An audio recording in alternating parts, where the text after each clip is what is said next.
You're listening to The Stall and Stable Show, ideas for happy horsekeeping. Well, here we are again, discussing why horses are dying on the track, either racing or preparing to race in some of the biggest events in the equine world. With all of the money, effort, and time invested in these horses, why does the national spotlight keep finding something awful to shine on at the racetrack? In this episode, I welcome back our favorite veterinarian, Dr. Madison Seamans, to talk about why it's just so hard to find the root cause, or causes, of racehorse deaths. It's a fascinating conversation, and one that I think may open your mind. So listen in. This is episode 119 of the Stall and Stable Show, brought to you by American Stalls. American Stalls provides farm owners with hundreds of choices of premium quality stall components and accessories. From European stall fronts to paddock gates and custom doors and windows, everything they make is of the highest quality. In a world full of unpredictability, having a home for your horses that is predictably safe and comfortable means having a home outfitted by American Stalls. To learn more, visit them at americanstalls.com. Welcome back, listeners. Today is Wednesday, June 7th, 2023. I'm Helena Harris. Please support our show by letting our sponsors know you support them. In addition to American Stalls, we are grateful for the support of Barn Pros, shipping their incredible equestrian home and barn kits nationwide. You can find them online at barnpros.com. Welcome back, listeners. Unfortunately, we have to have this conversation today because, yes, if you've been following the news, especially racing news, you'll know that there have been more horse deaths, especially at the higher level of racing in preparation for the Triple Crown at Churchill Downs, and we need to talk about it.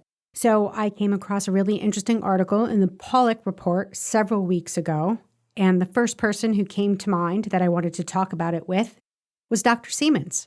So I invited him to come on the show and pick apart some of the issues that are facing the racing industry today, in particular, what's happened with these tragedies on the track. Dr. Seamans is always up to something fun and exciting. This time is no exception, so I'm glad that he carved a few minutes out of his day to talk with me. Hi, Dr. Seamans. Welcome back to Stall and Stable. Thank you so much for joining me. Oh, you're too kind to me. We just got back from riding our horses at Bryce Canyon National Park. That must have been so fun. And we've been on car trips through that country before, but I'll tell you what, getting down in it on a horse in a hailstorm with thunder and lightning is an experience that you will not soon forget.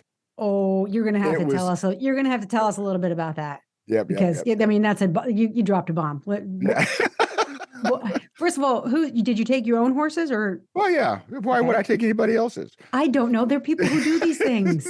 No, there's outfitters where you can rent dude string horses, but I don't ride dude string horses. I ride my horses. You're a real cowboy. And it was so much fun. And it takes a while to be able to get a horse broke enough to where you feel comfortable enough going to some of these places, because some of these rides are not for the faint of heart. And it will initiate your pucker factor if you're paying attention at all. How outside your horse's comfort zone was this trip, or was it within their comfort zone? No, none. We ride our horses on some very technical trails.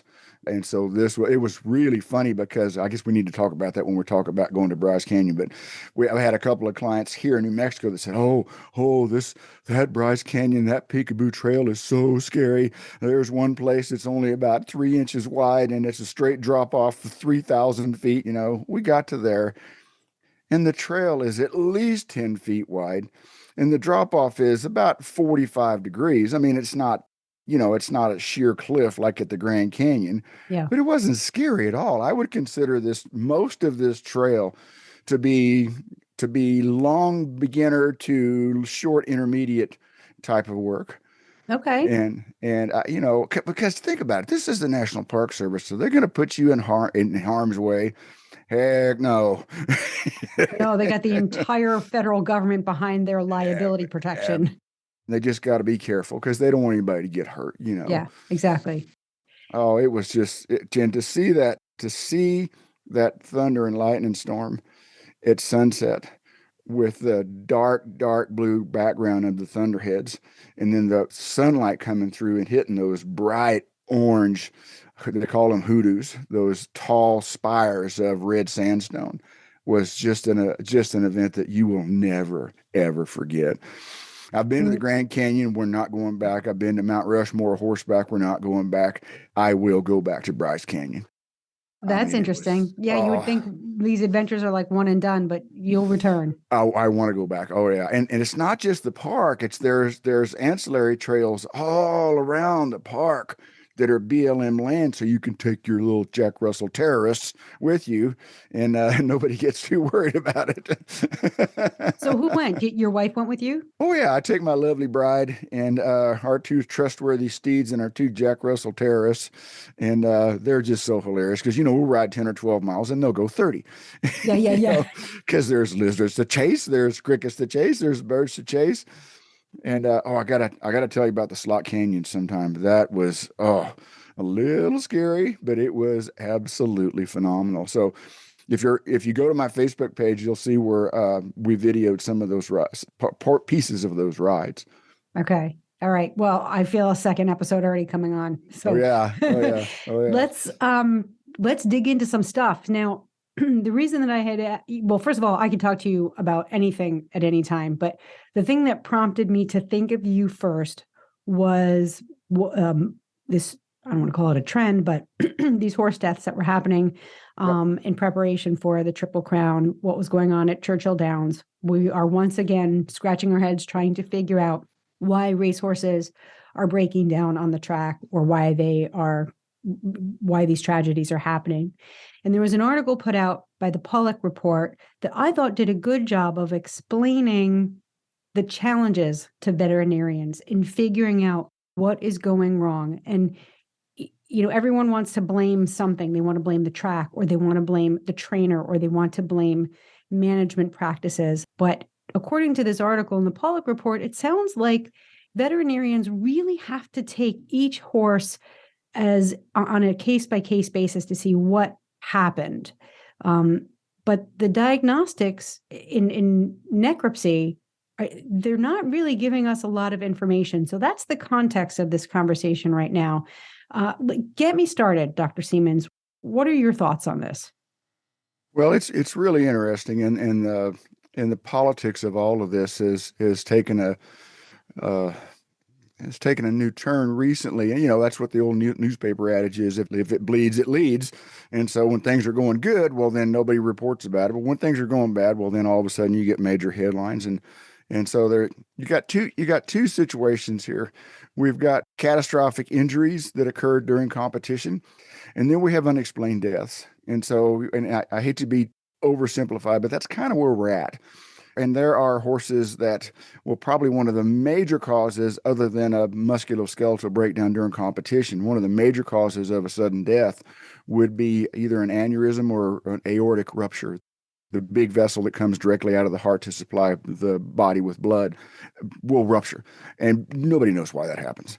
And unfortunately, when you look at there's a database that's put out by a bunch of the recognized racetracks, and it's called the Equine Injury Database, and you can look that up online. And when you look at some of these non-athletic injury types of sudden deaths, we don't know what happens. And so it's not like those crime shows where, you get the results of the DNA and the autopsy back after the next commercial. This is very, very complicated stuff. And just because we have a myriad of tests that are available to us doesn't necessarily mean we know what the measurements of those tests actually mean physiologically or pathologically. And so that's the aggravating thing for us is not knowing why. If you don't know what causes some of these catastrophic illnesses, what are you going to do to prevent it? And that's the real question that what piqued my interest is, well, how come we're not, how come this equine injury database isn't giving us the information that we need? And what the article stated was that once a horse dies, we can open it up, take a look, see what's going on in there. But really we can't. So there's, I don't know, maybe it's like 20 or 30% of the cases we can say this horse died because its heart stopped or because its aorta ruptured. Yes. But we can't tell from the insides of this horse right now what led up to that catastrophic event, that biological event. And that is what's preventing us from figuring out, being able to prevent it, is why can't we see in the horse's body after death what led up to the major event that caused the death? Can you shed some light on that? Oh, yeah. Okay. About 10 years ago, Will Smith was in a movie called Concussion, and it was a true story about a pathologist from Africa that was working someplace on the East Coast. And he started looking at professional football players that had died either by their own hand or of some early form of dementia. And all of the pathologists before him just said they died of natural causes. Well, okay, can a guy that's 40 years old die of natural causes? I have a small problem with that. And so did Will Smith's character.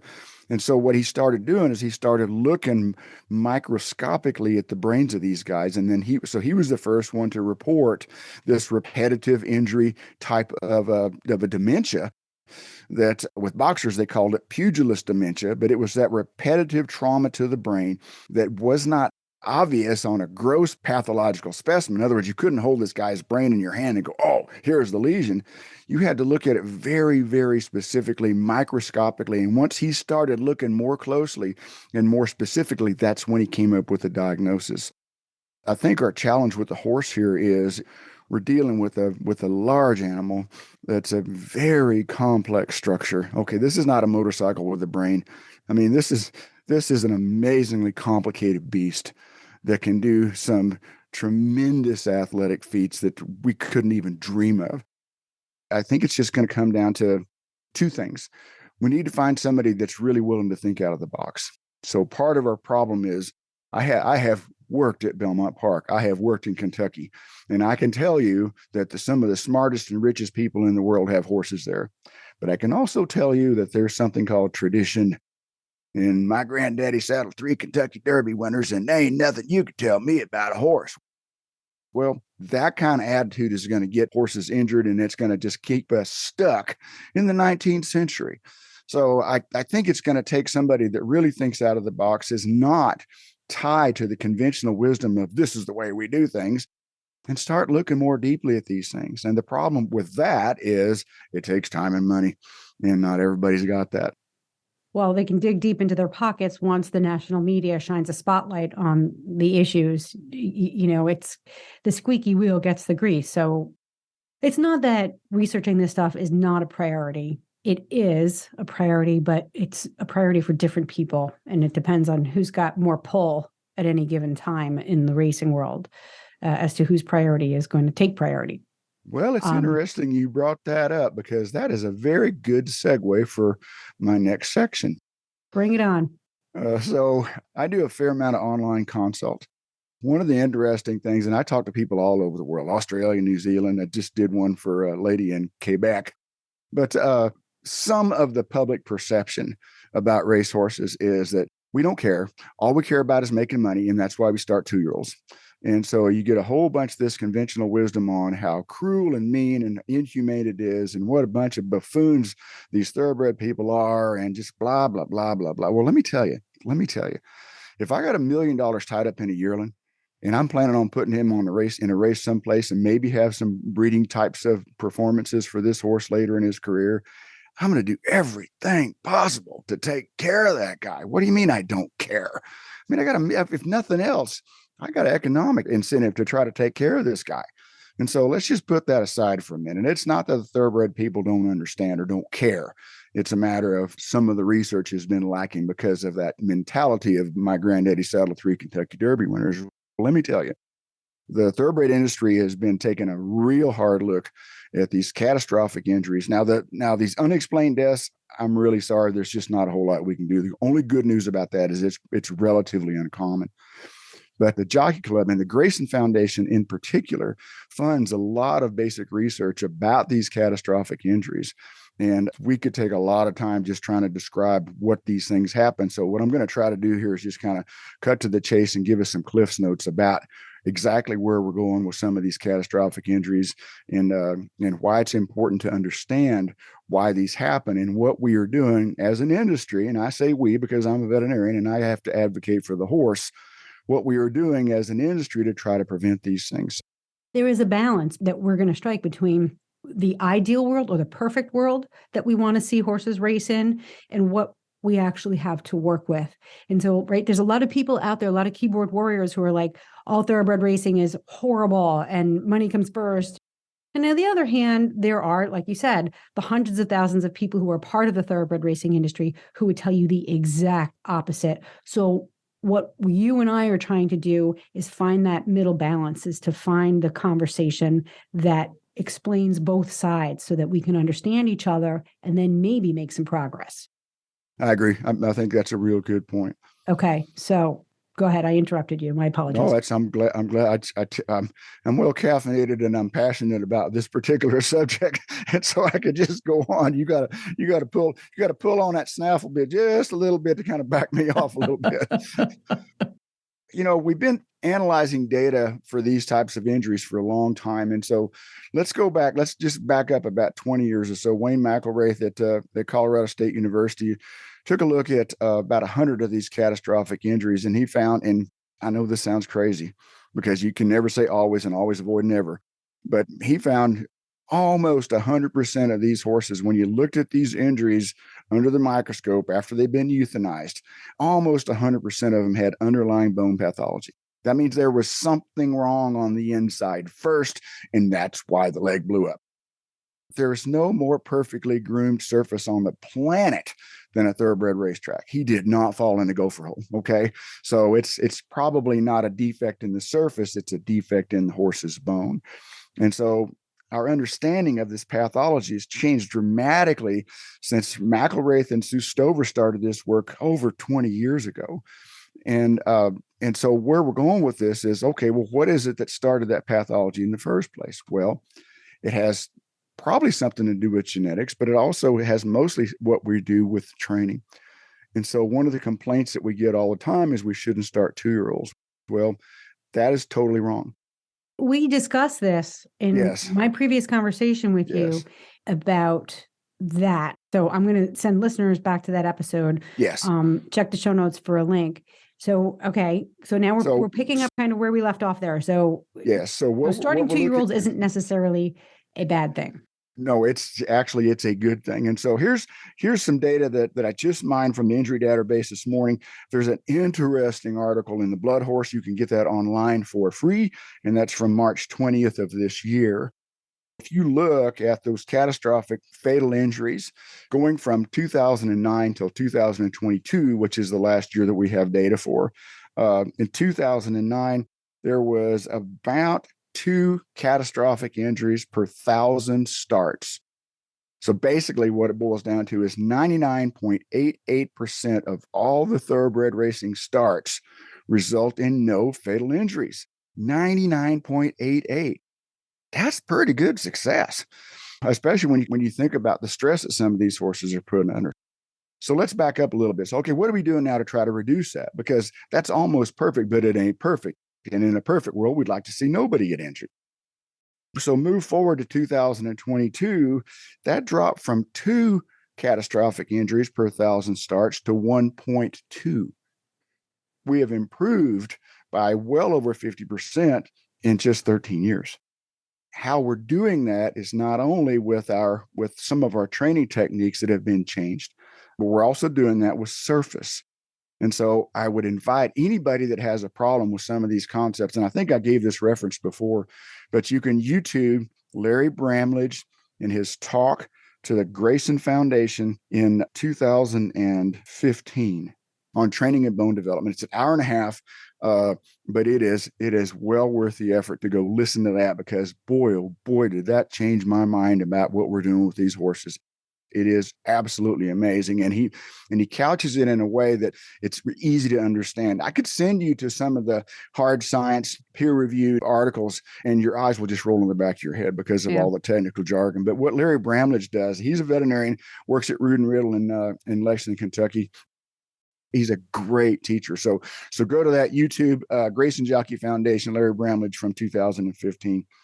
And we'll post that in the show notes, listeners. Yes, that'd be good. That'd be good. And then Blood Horse from March the 20th of this year will also give you an idea. I want to stop you for a second and ask a question about that. In looking at those statistics, I'm going to assume, but I'll double check, that the rate of catastrophic injuries from 2009 to today, while it's decreasing significantly, that assumes that all other variables are the same, right? I got to play devil's advocate. If we're looking at, say, in 2009, 2 catastrophic injuries per 1,000 starts, how many starts are there in a year in the U.S. alone? Hundreds of thousands. I don't have that data in front of me right now, but when you go to that, there's a link in that Blood Horse article that'll show you all of those numbers, and it is grouped based upon distance, age of horses, and also the surface of the track, which we're going to get to that in a second. Which means this isn't just PR data. That's the point I'm trying to get at. This is really, you're saying that the people behind this really need to understand the stats so that they can really understand the problem. So, and it's just like with baseball statistics. This is an entire industry. It's a whole career.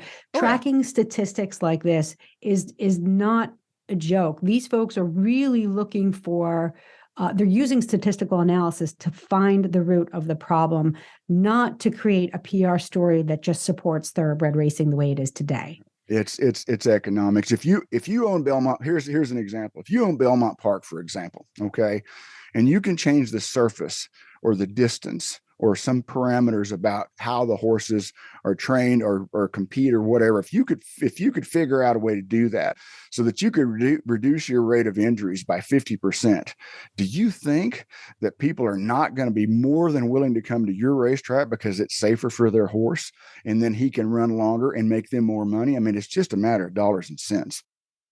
Again, I go back to this thing about the people don't care and it's all about the money. It may be about the money, but they darn sure care. And so the Jockey Club statistics that's published in the Blood Horse, very, very interesting. Again, this is just this article was only about 2 months old. And so if starting 2-year-olds is so bad, why did they see more injuries in 4-year-olds? These are questions that I can't answer. The first thing that comes to my mind is, well, are the 2-year-olds being raced or pushed physically lighter than the 4-year-olds? No, in fact, we'll get to that in a minute, but it's not the amount of work that increases bone health. It's training to the level of work. You've said this before, and I think, correct me if I'm wrong, that the racing industry understands that a lot of these catastrophes are management issues. Like you said, there's some genetics. It's not the tracks. It might be the tracks.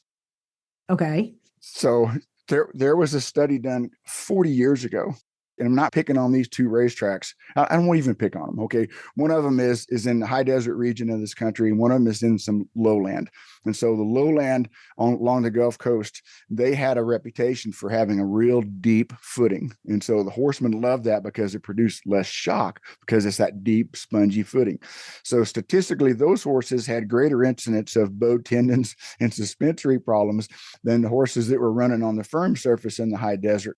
Okay. And so in the desert, they had more chip fractures in the knees and less bowed tendon. So like you said before, there's a balance there.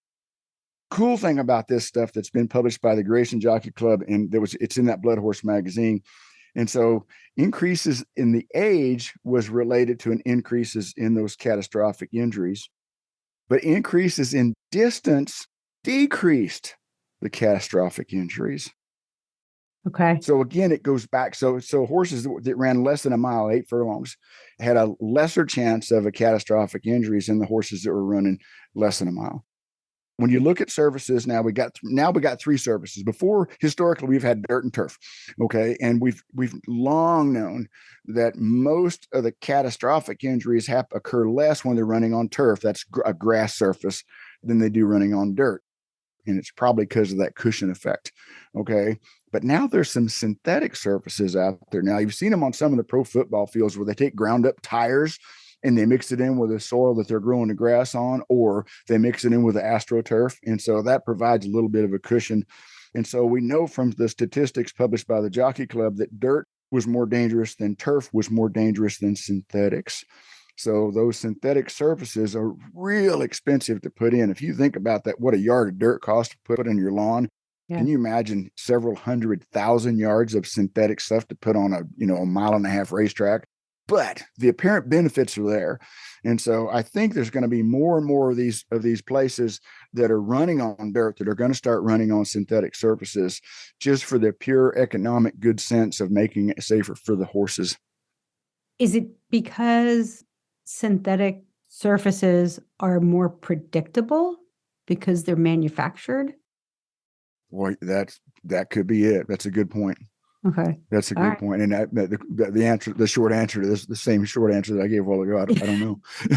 We're going to have to get one of those. But I was listening to another podcast. I think it was part of the horse.com. It was like one of their webinars, and they had a specialist on whose job, I don't know if he was a chemist or a physicist, but he was some kind of engineer. And all he did was study and help develop track surfaces for the racing industry. Yes, I have a good friend that does that. He's a dirt doctor.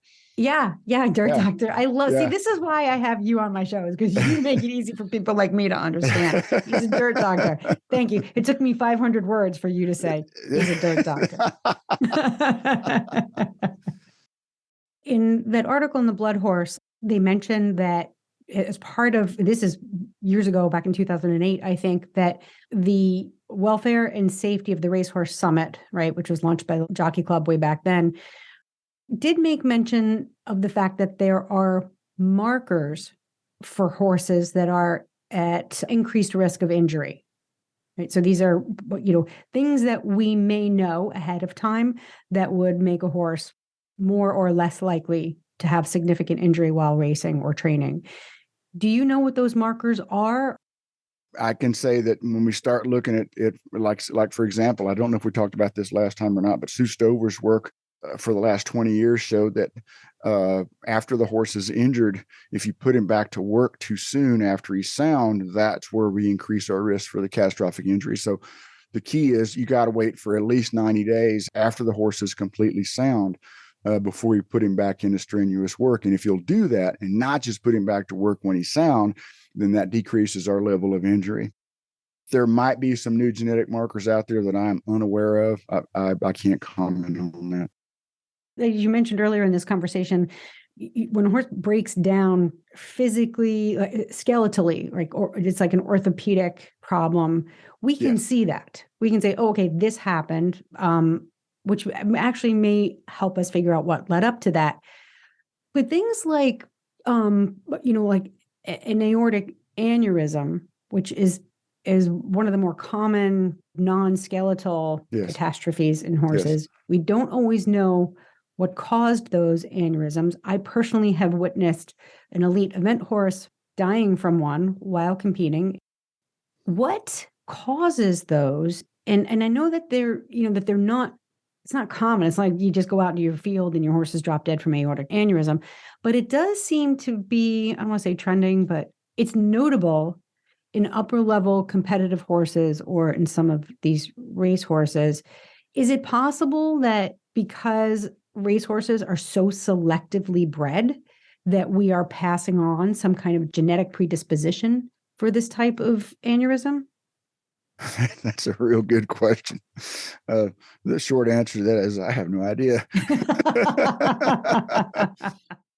When we talk about selection, okay, you got to understand thoroughbreds, get picked on because they have thin, shelly feet or they have blah, blah, blah, where they're more prone to breakdown or whatever. And a bunch of this is just conjecture by people that just don't know very much. And I hate to be that way, but that's kind of the way we are in our understanding of horses. And I have a whole talk that I give called Horseman's Mythology. And I think this is more prevalent than it is in any other pastime, hobby, endeavor, whatever you want to call it. Because, somebody saw something 200 years ago and made the assumption that this was a cause and effect relationship, and now it's set in stone. And every horseman believes that, and you can't change their mind. I was at a horse camp not too many years ago, and there was one lady that was backing up her trailer to get into a better position in this horse camp. And another lady came out of the bushes just screaming her head off, ripping her up, saying, "Don't you know how dangerous it is to back up a trailer with a horse in it?" And so my wife and I looked at each other. Darn, I missed that day in horse school. Have you ever heard of that? But somebody had told that lady that 30, 40 years ago, and now she thinks, well, that's just the way it is. And no, it's not. And I'm guilty of that. Oh, man. I learned something from somebody that I respect or something I read in a journal. 25 years ago, the state of practice, the state of the art for public boarding facilities and training facilities was flu and rhino vaccines and pace warmers every 60 days. That was the state of the art. That's the way we did it. Now we know that's not only a wrong thing to do, it's a bad thing to do and would be considered, in my opinion, malpractice.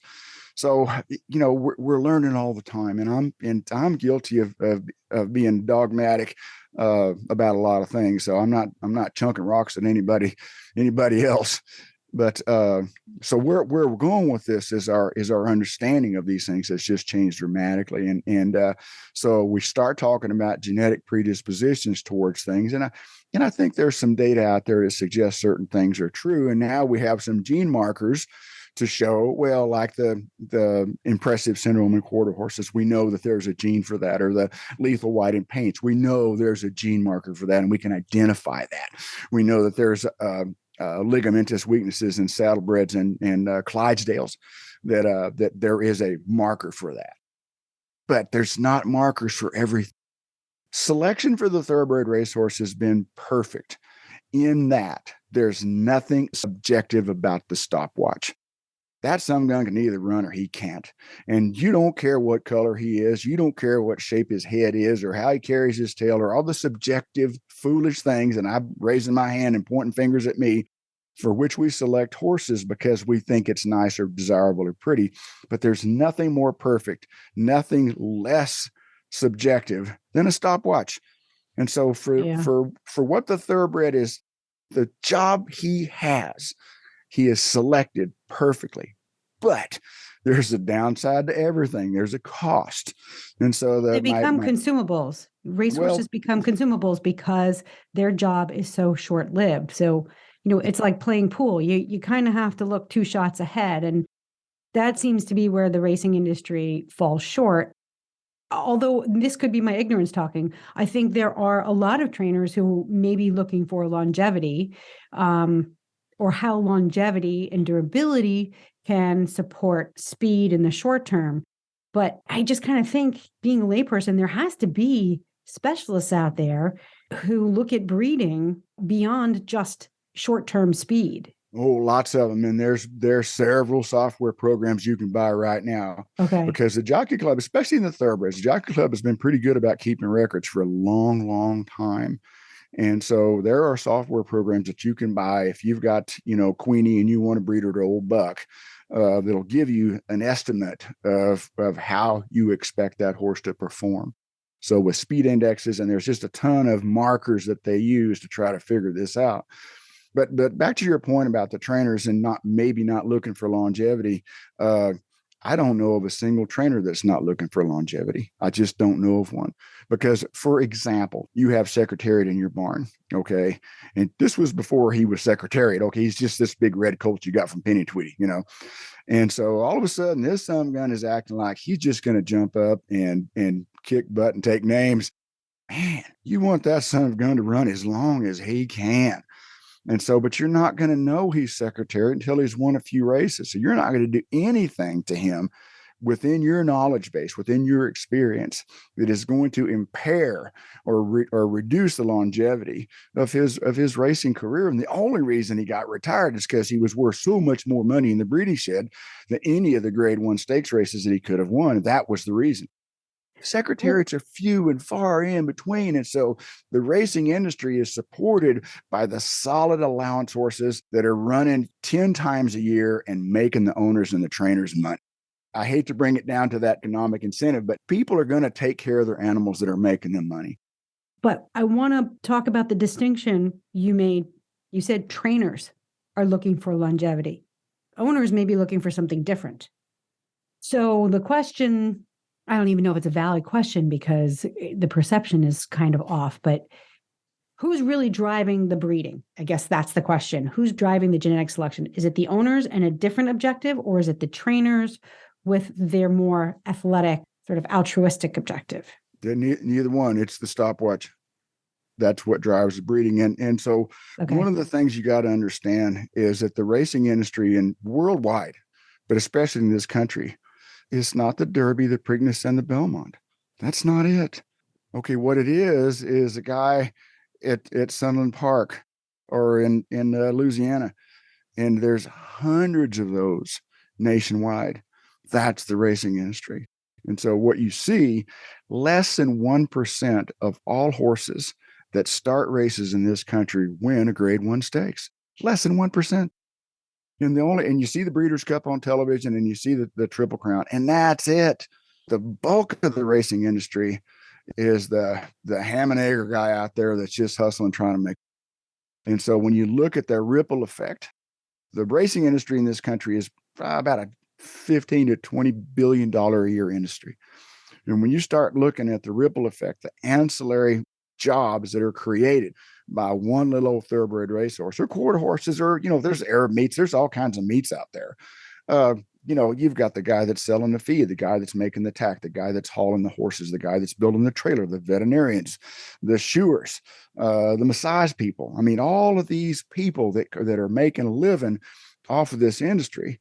And I can't cite one person in the racing industry that would sacrifice the longevity or the health of a horse to win a race. I can't see one. And we know that there's historically we've had problems with drugs, basically pain relievers. Pain is our friend. It tells us not to do that. And if we get all doped up on a bunch of NSAIDs, we will do stuff that we normally would not do. But I can tell you from personal experience, because I am a testing veterinarian in our local racetrack here, there is a lot of testing going on there, and nobody is going to jeopardize their license knowingly by drugging these horses. So there's spot testing, there's routine testing of horses that are in the high price stakes types of futurities. There's a lot going on there that people don't understand behind the scenes. Yeah. And we're going to actually have to start wrapping up this conversation, but in looking at Keeneland, which is a very well-known, very prestigious sale, they have their yearling sales in September. I think it was in 2022, they had record gross sales, just record breaking, and something like $400 million. Yes. Upwards of $400 million. Yeah. As we are tracing these catastrophes and these horse deaths back to their source, I can't help but think that, I say this all the time, the truth is a pathless land, meaning there are a number of things that are contributing to the small number of horses that actually die as racehorses while racing. What would your advice be to our listeners if they want a really good balanced view of what's happening behind the scenes? We can't go and be track vets. A lot of us I can't stomach going to the races for fear of what might happen. How can we educate ourselves so that we have a more balanced view of what's really happening in terms of horse welfare on the track? That's a real good point. We can just kind of wind this up this way. So we just came back from a ride in Bryce Canyon National Park, and some of the trails there are pretty technical. And for the faint of heart or somebody that doesn't have a lot of experience in a real good horse, it would be a daunting task. But if I told you that you had a 99.88% chance of coming out of that ride unscathed, would you take that chance? 99.88. And I think most of us would say, yeah, I probably got a greater chance of dying in a car wreck going over there than I do actually being in that trail. And that's what the thoroughbred racehorse is looking at. He's got a 99.88 chance of coming through that race without a catastrophic injury. I think that's a chance that most of us would take. So I would argue, and I get some negative pushback from some of my online consults on a pretty regular basis about my stance about starting young horses. Again, it's not the volume of work, it's the level of work. And I would encourage everybody to spend an hour and a half of their life to go to YouTube, look at Larry Bramlage, Bramlage, Grayson Jockey Club in 2015, and it's training and bone development. And it will change. If that doesn't change your mind, then you don't have an intellectual problem. You got a psychological problem. Because it's not his opinion. He shows you hard science. This is what's being done. Okay. And so we can't have opinion. We've got to rely on the hard science, and that's going to change. That is absolutely positively going to change. But what we have learned in the last 25 or 30 years about these things has been game changing. And that's why our levels of catastrophic injuries has dropped almost 50% in just 15 years. That is encouraging that most of us are out there. We're trying to learn stuff. We're trying to change things. We're trying to advocate for the horse. I am so appreciative of your contributions here, your knowledge, sharing, talking with me. You're really helping create a conversation that I think needs to happen among horse people. I used to be one to jump to conclusions very quickly based on speculation and what I thought I knew. Me too. And horse people, we are that way. And I'm pointing fingers at myself. That's who we are. Yeah. But I have learned through podcasting and talking to thousands now of experts, people who know a hell of a lot more than me, that the thing that I need to do first and foremost is to keep an open mind. Yes. And what I knew yesterday might not be true today. However, that does not mean that I know better or that someone on Facebook or Instagram or Snapchat knows more than the credentialed professional that I'm talking to. So, your veterinarian or your lawyer or your doctor or whatever, these people are educated and experienced experts in their field. So don't blame education on me. I got 4 college degrees I've been trying to get over for the last 40 years. There's this balance. And again, this is like the third episode we need to do. There's this balance between trusting an expert and advocating for yourself and doing your own research. There are times when our doctors have been wrong, our vets have been wrong, and we have been wrong. So there's this balance between you have to trust the education and the experience of the professional that you're working with, but at the same time, you don't let yourself get pigeonholed into one train of thought. Keep an open mind, do some homework of your own as well, and then find that middle point where the horse's best interest is really, well, I don't know. I'm going down another rabbit hole I'm not going to go down. I think all of us advocate for the horse. Yeah. I don't know there's been very few instances in show horses where I know that the trainer was just out there to get the silver and he didn't really give a darn about the horse. So I know that happens. I do. And if that didn't get the press it gets, maybe we wouldn't push ourselves to do better on behalf of this whole thing about soring the walking horses where they put the hot stuff on their ankles and all that. I mean, that's been in the press to some degree. And they started testing some of these guys for a little while, but they ran out of money. And so I don't know if they're doing that anymore or not. I know that the stacks, the shoes and the things they make these horses do is not good for the horse, but they just keep doing it because it doesn't get the press, So that's pretty troublesome, but that's a very small population, and that's a whole nother conversation.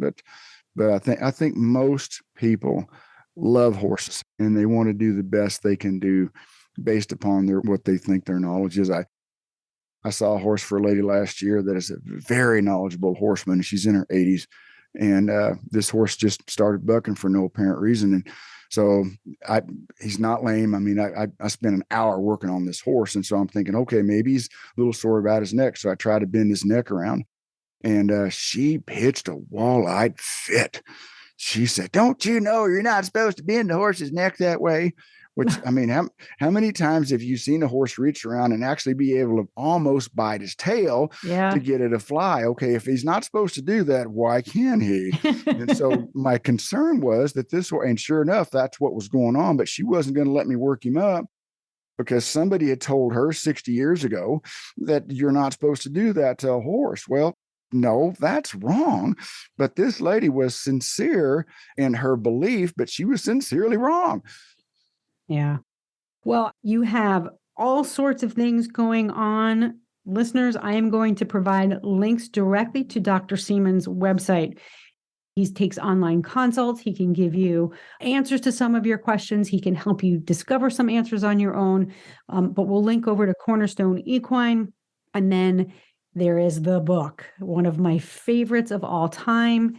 You're too kind. Oh, it's called Never Trust a Sneaky Pony and Other Things They Did Not Teach Me in Vet School.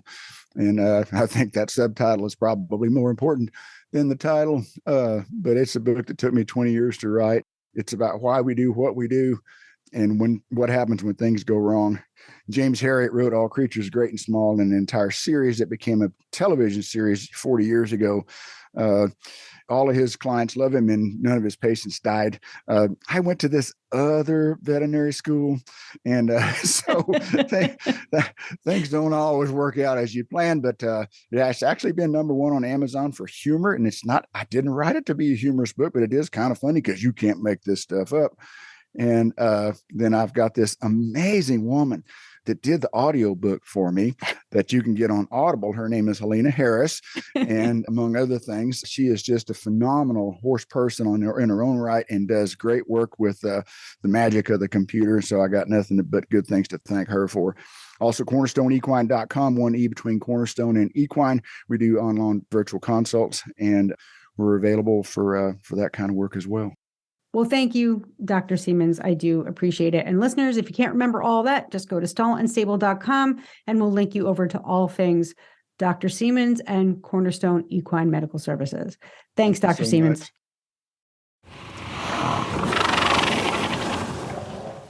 Well, this was a long one, so I'm going to sign off quick and simple. For more information about what we talked about today, go to stallandstable.com, episode 118. There will be links and additional resources in the show notes. Thanks once again to our sponsors, American Stalls and Barn Pros. Without their support, this podcast would not be possible. And that's going to be a wrap for this episode. I hope you enjoyed it.